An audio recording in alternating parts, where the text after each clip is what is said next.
hasn't died. Deep in my bones, straight from inside, I'm waking up, I feel it in my bones. Enough to make my systems blow. Welcome to the new age, to the new age. Welcome to the new age, to the new age. I'm radioactive, radioactive. I'm radioactive, radioactive.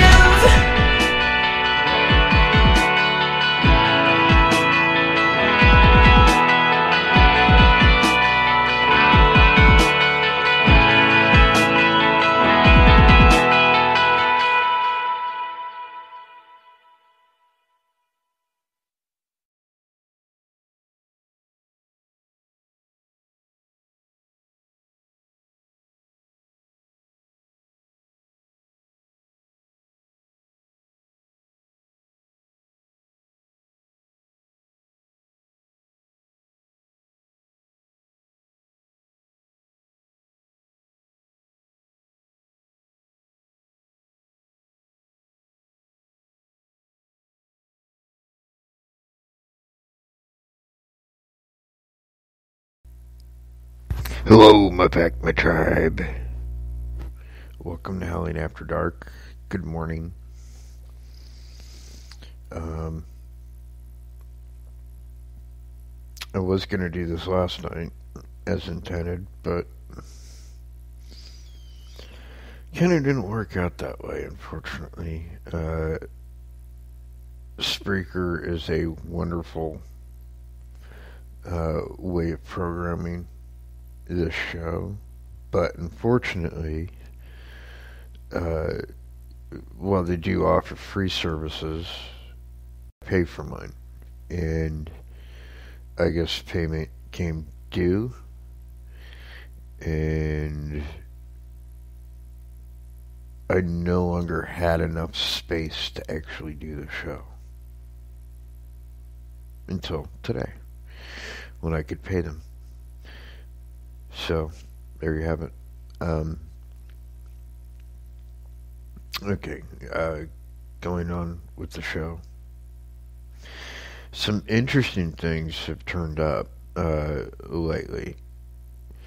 If you recall, when I've done paranormal true crime before, I've discussed two different theories about who killed the Black Dahlia that I've discussed on Paranormal True Crime episodes of Howling After Dark. There's one theory that it was Steve Hodell's father, George, and there's another that it was Edward Wayne Edwards, the most prolific serial killer ever. And only, for the longest time, it seemed like only one of those things could be true. Well, as it turns out, that may not be the case. There's new evidence to suggest that George Hodell and Edward Wayne Edwards were not strangers. There's new evidence to suggest that they actually may have done it together.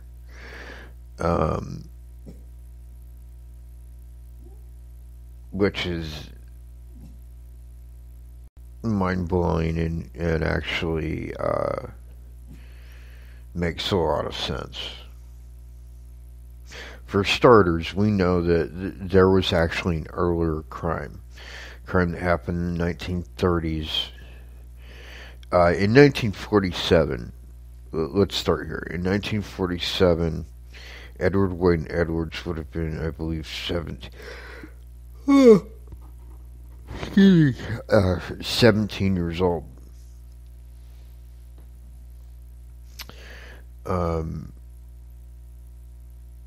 we do know that he knew, at least in passing, Elizabeth Short, because one thing they did discover, and you can actually look this up online, is a photograph of him with Elizabeth Short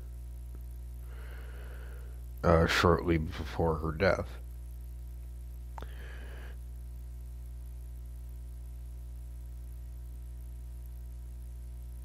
So we know that Edward Wayne Edwards definitely knew her, at least in passing.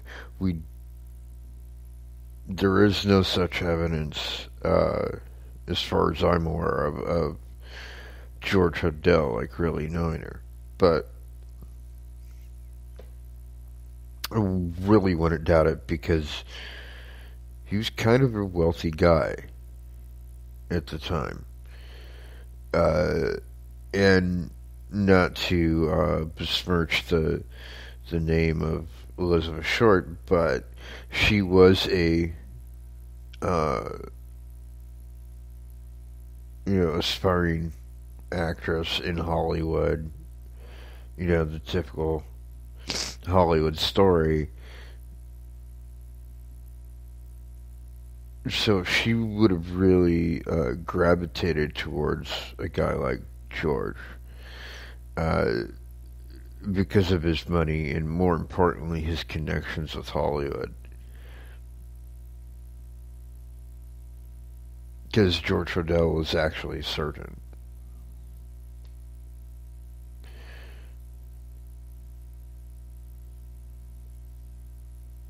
So, there's that. But there is any evidence to suggest that George and Edward knew each other, which would explain a lot.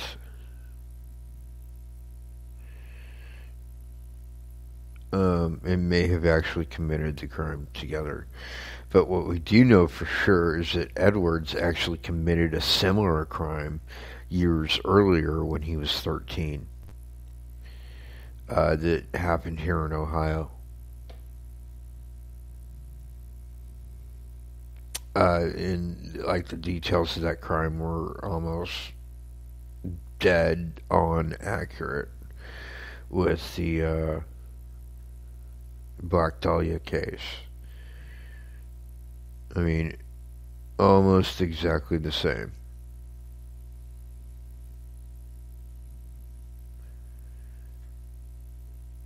So,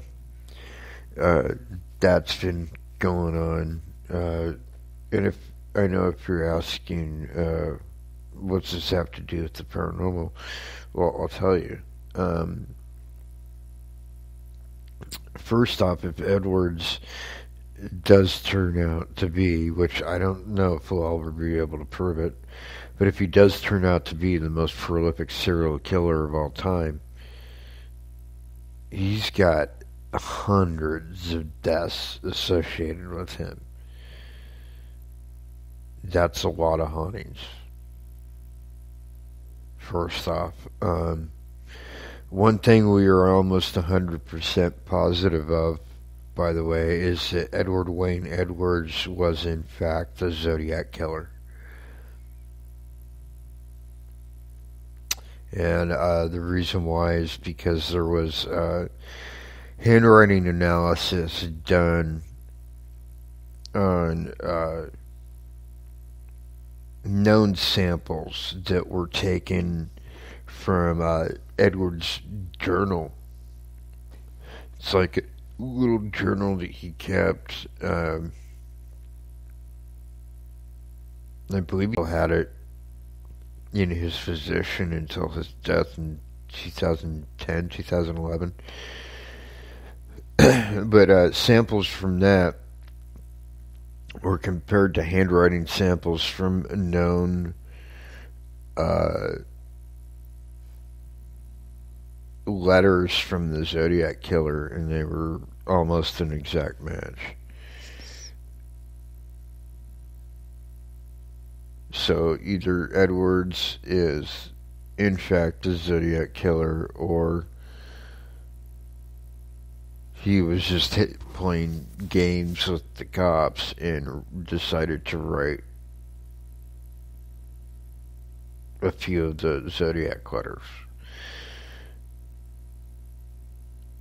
Either way is actually possible, hearing what I've heard about him, but I think he was the guy.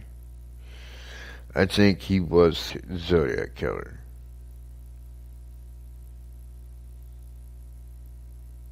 Because there is another series of crimes that happened later on. I believe it was in Florida that was exact same MO, exact same victimology. Everything was exactly the same. So, it was either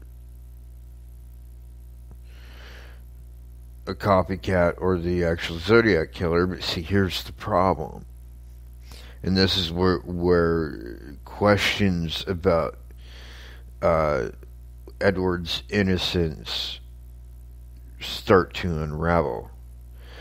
During the times of all of these events, we know that Edwards was in the area, and we can actually prove that.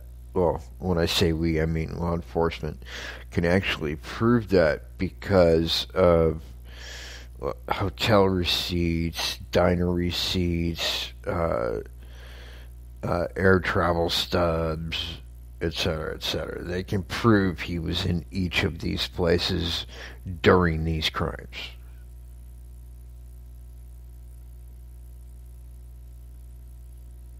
He was proud of that. He absolutely never tried to hide that part. He was actually in those areas.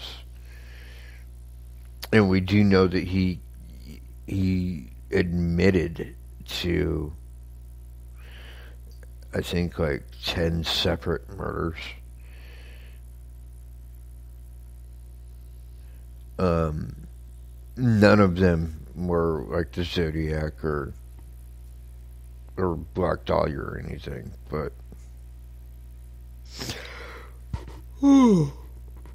sorry, a bit of a long night.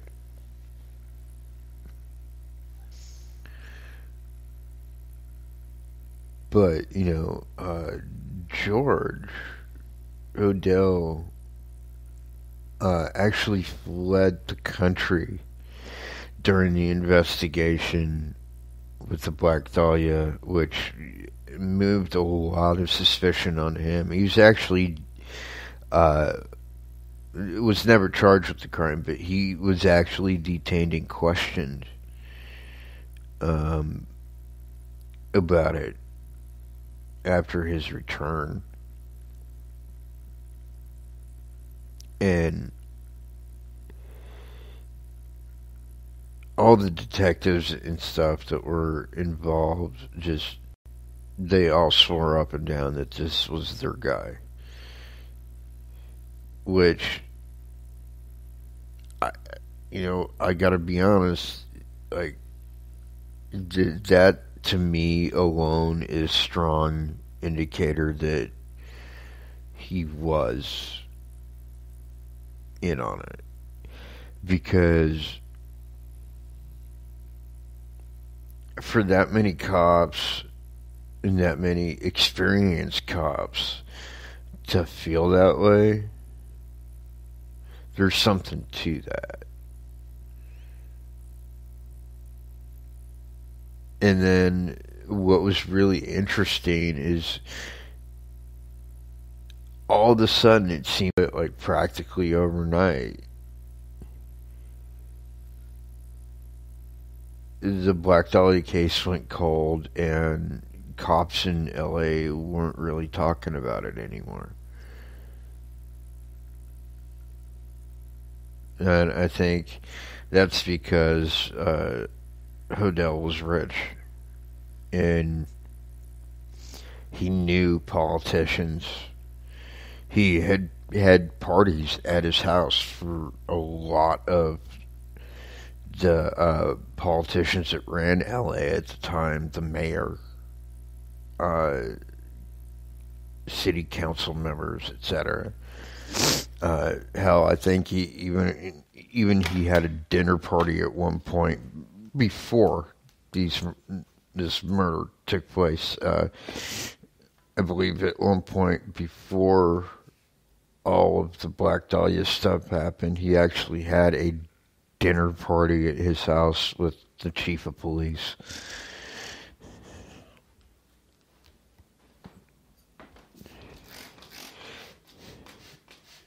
So George was definitely connected to some of the most influential people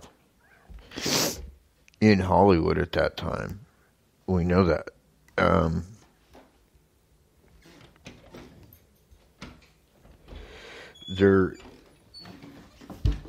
Hold on.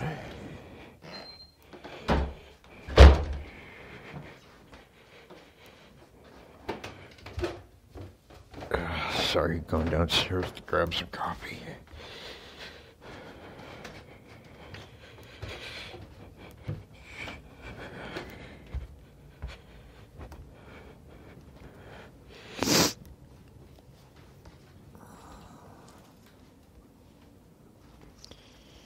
All right.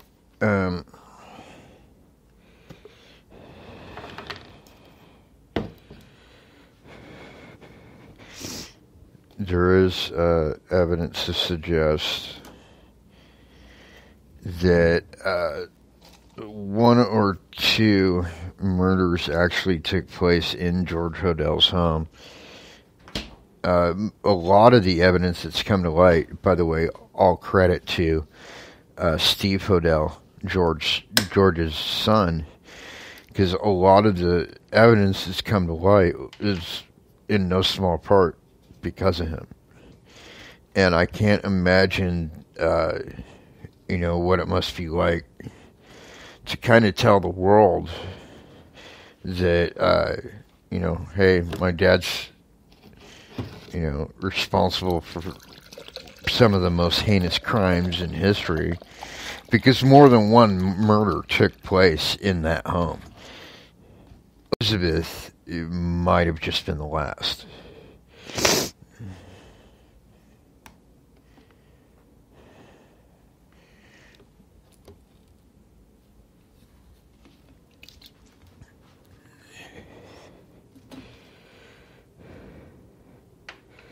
But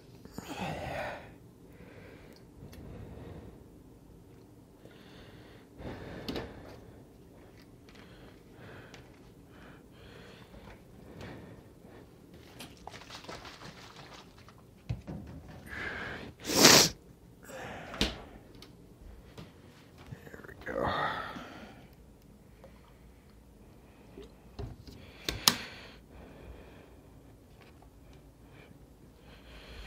All right, folks, once again, sorry about that.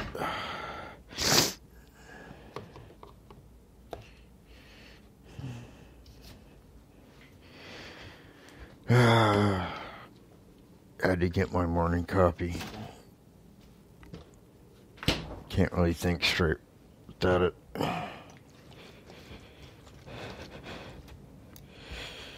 All right, so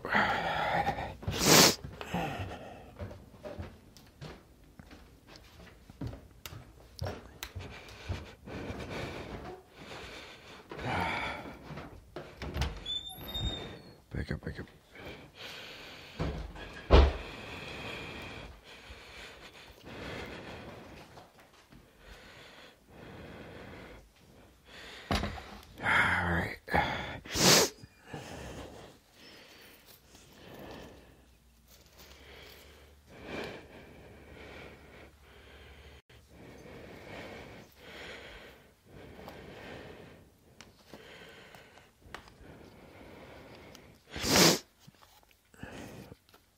All right. So, there are a lot of hauntings associated with both of these guys, actually. George Hodell's home is actually kind of now famous because it's actually featured on a Ghost Adventures, and you know, Edwards had traveled the entire country and is associated with many, many different crimes, from the Black Dahlia to Jean-Benet Ramsey to the West Memphis Three Killers to the Zodiac killings to, like, you name it. Like basically, if this guy's theory, his name is John H. Cameron, I believe. If his theory about Edwards is correct, he's the most prolific and widespread serial killer to have ever lived. And I kind of personally believe it. There's too much coincidence for anything else to be true. Either Edwards was the serial killer of all serial killers, or he was directly involved with him.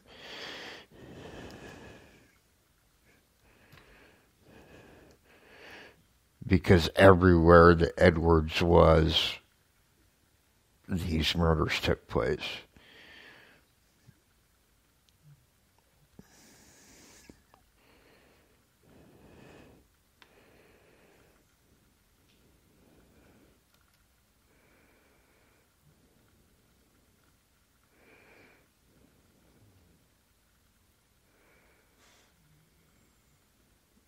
Hold on a second.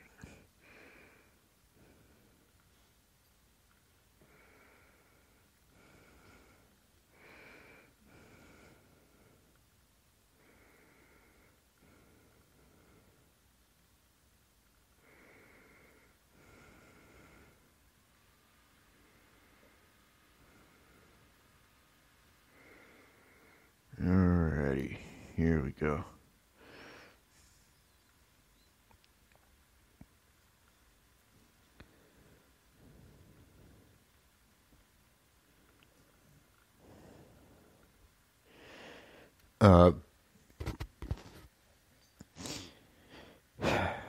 He wasn't caught for his first murder until July 30th, 2009, when he was 76 years old.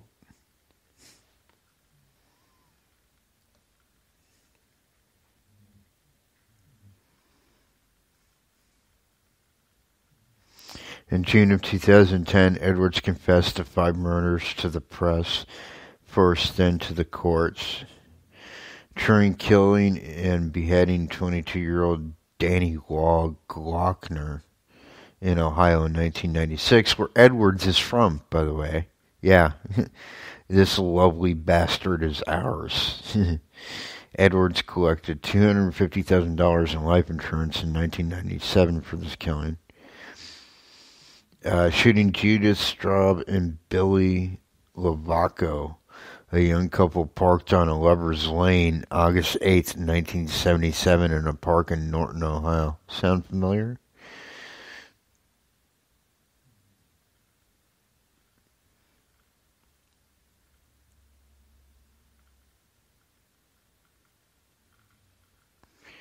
And the list goes on and on and on and on and on. But his first crime, actually, let me see. Yeah, here we go. His first crime happened when he was a child in 1933. I believe he was 8 years old. Well, hold on. 1928, May 30th, in Akron, Ohio, Edwards is born. According to Edwards' NCIC records, he had used 2 different dates of birth. The first was May 30th, 1928. The second was June 14th, 1933. 5-year difference. 1933, June 14th, Akron, Ohio, Edwards is born. for the second time.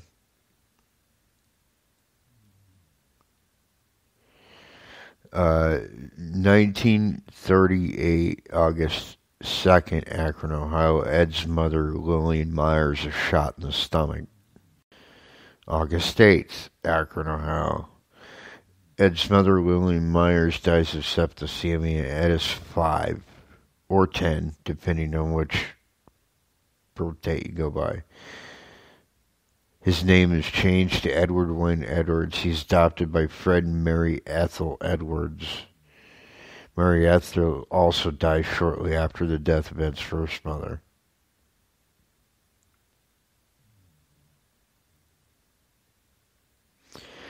Edwards goes and writes a book, a tell-all kind of thing about his horrible upbringing that was released in 1972. The book details his horrible upbringing and loss of 2 mothers before age 7.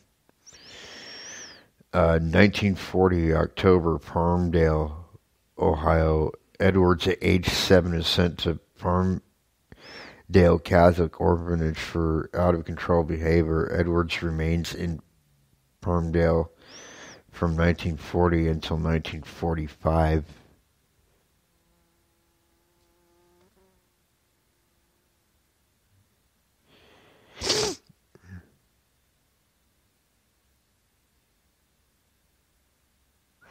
Uh, 1945 in Cleveland, Edwards, at age 12, is thrown out of Palmdale Catholic Orphanage near Cleveland.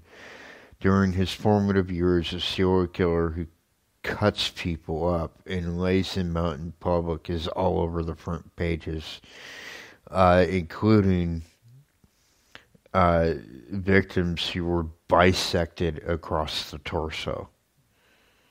What bisected means is they were cut in half, like the Black Dahlia. And if that's true, that says a lot, because the Black Dahlia would happen 2 years later in Hollywood, California, where, guess what? We know he was.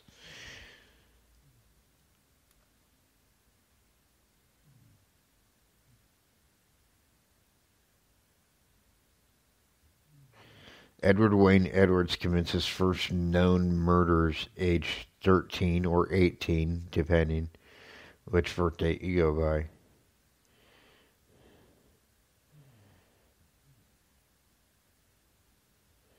(1945) June 5th, Chicago, Illinois. 43-year-old Josephine Ross, stabbed, throat slit, and placed in bathtub. Body wash and adhesive tape placed on wounds of the body.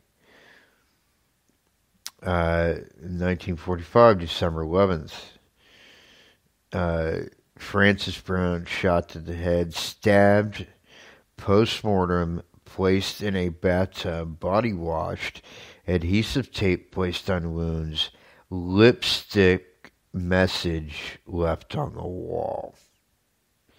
Now, if any of that sounds familiar, it's because it's exactly what happened to the Black Dahlia.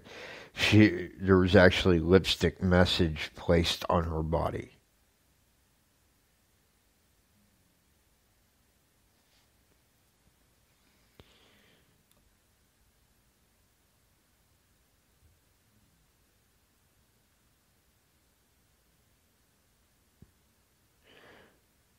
January 6th through the 7th, 1946, Chicago, Illinois.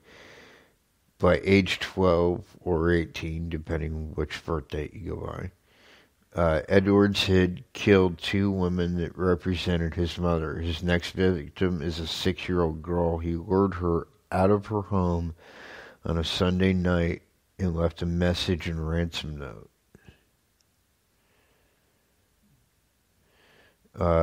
January 6th to the 7th, Chicago, Illinois. Murders 6-year-old Suzanne Degnan. Suzanne Degnan, pictured above, was Edwards' first murder of a 6-year-old girl, lured out of her own home to a basement and killed while her parents slept. If any of this sounds familiar, it's because he did the same thing almost 50 years later to JonBenet Ramsey. And yes, we are pretty certain he was responsible for her. Almost the exact same MO.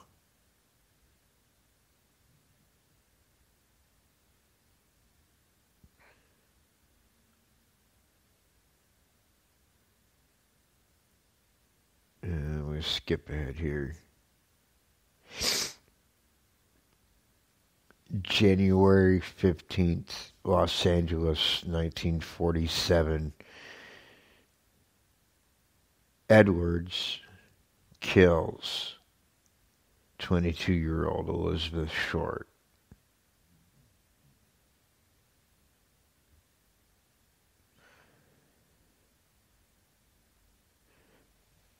This is what he detailed in his own book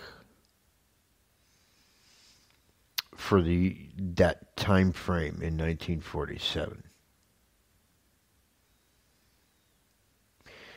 In January of 1947, I was 13 years old. I loved riddles and murder mysteries. I regularly listened to radio programs like Suspense, The Whistler, Lights Out, and Inner Sanctum.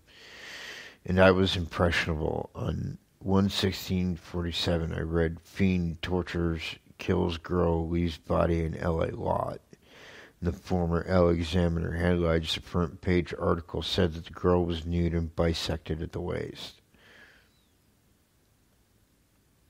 January 8th, 1997, the 50-year anniversary of Edwards luring the Black Dahlia to a hotel room in Los Angeles, Edwards posted the way he felt when he was 13 years old on Google Blogs. January 22nd, 1947, Hollywood, California. Edwards is pictured in the Los Angeles Examiner, age 13 and a half, standing with Elizabeth Short in a photo booth shortly before her death.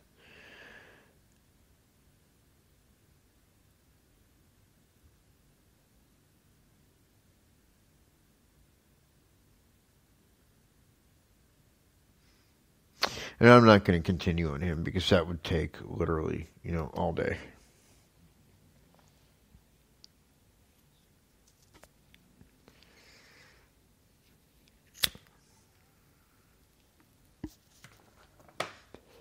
But we do know that, and by we, I mean paranormal investigators in general, know that Elizabeth Short is in fact haunting a lot of her, no pun intended, old haunts, including the Cecil Hotel, which is no longer the Cecil. It's actually called something else now, which is also the site of the mysterious case of Elisa Lam, which some of you may or may not be familiar with.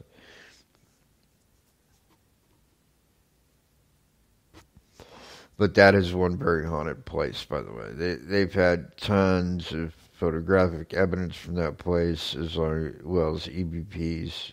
They don't really allow investigations there, however. But what happened with Elisa Lam is it's mind-boggling. The paper at the time described her as being severely disturbed, bipolar. But what's funny about that is, according to her parents who live in Canada, that's never been the case. She was never bipolar. Now, while it is possible to become bipolar later in life, not very likely. Usually it's something that you would see signs of in their childhood. Because it's not like It's not like one day they just decide that they're going to have this mental disorder. They're born with it. Um, at least so the studies say. Um,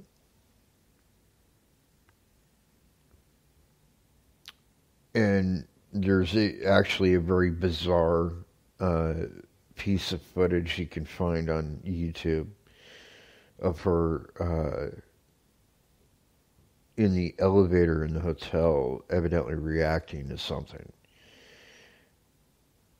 And that was the last time she was seen alive. She had evidently gone up to the roof and was either influenced to do so or was just crazy enough to do so. She jumped into one of the hotel's water tanks and drowned. Um, they speculate that she thought it was like a hot tub or something. But that is the same hotel that was often frequented by Elizabeth Short and is one of the places that we know that Elizabeth Short haunts. So, I'm sure you can draw your own conclusions.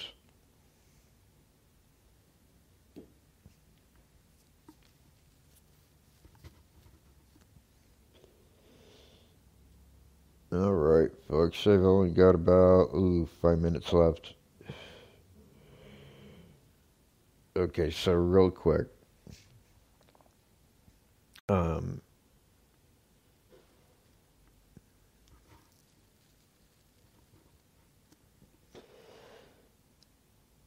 there are a lot more cases to cover, and I'll get to them. I think I'll go ahead and do a full-on paranormal true crime show next week, since I didn't really get to do it this week. And we will go from there. But until next time, I pack my tribe. Peace out.